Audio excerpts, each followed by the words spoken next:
Thanks for staying with us for TV5 News at 9. Today we are talking about a really serious issue, human trafficking among children in Michigan, and what the Prism Project helps survivors do. Joining us this morning is Sylvia Blythe and Ashley Chandler. We appreciate you both being here. The shirts are fantastic. Not for sale. Not for sale. An important message. We should start with, people at home might be wondering, is human trafficking really as big of a problem as they say it is? The short answer is yes, unfortunately it is. Statistics are hard with something like this. A lot of stuff goes unreported, but it's estimated that approximately 300,000 children each year are at risk of being trafficked just in the United States alone. About 25% of trafficking is boys, and the average initial age of trafficking is between 12 to 14 years old.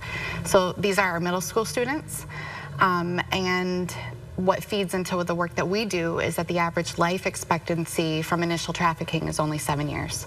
So if a 13-year-old is entering trafficking, we're looking at only living until about 20 years old. Oh, that's heartbreaking. So that's why we exist. That's why we do the work that we do. Human trafficking is second to just drugs and arms. It's a multi-billion-dollar industry. It happens in every zip code here in Michigan.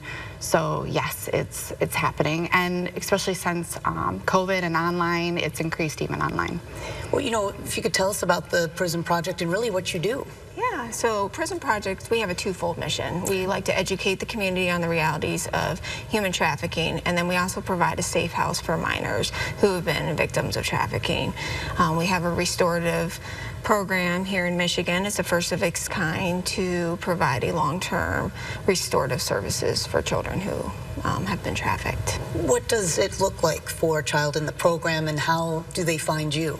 Yeah, so a caseworker, there's an application process to submit to us, and they have 24-hour care with trauma-informed staff around the clock, therapy twice a week.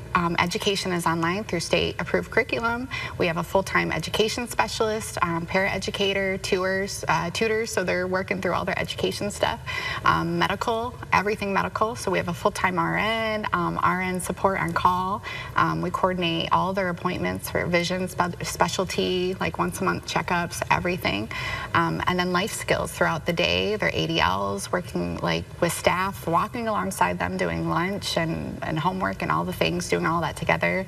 We do activities, outings. If they're going to court, we help coordinate those, family visitations, and then school, and spiritual care. So everything's all wrapped around together. We walk alongside each child in their individual journey, and it's an amazing privilege to be on this journey with them while they're with us. It sounds like an empowerment too for these children. That, I mean, this is life-changing. Yeah, that's the goal. So we can make a lifelong impact, that getting to them younger, getting them the services that they need, that they have a chance to have an amazing, abundant life ahead of them. Yeah. Isn't that great? Yeah. You know, how can all of us in the community really help protect children and fight against human trafficking? Really, it's education is prevention, so learning about human trafficking, what it looks like, the red flags, how to report it when you see it, and just being aware of how it happens. And it can happen easily online to the most vulnerable children.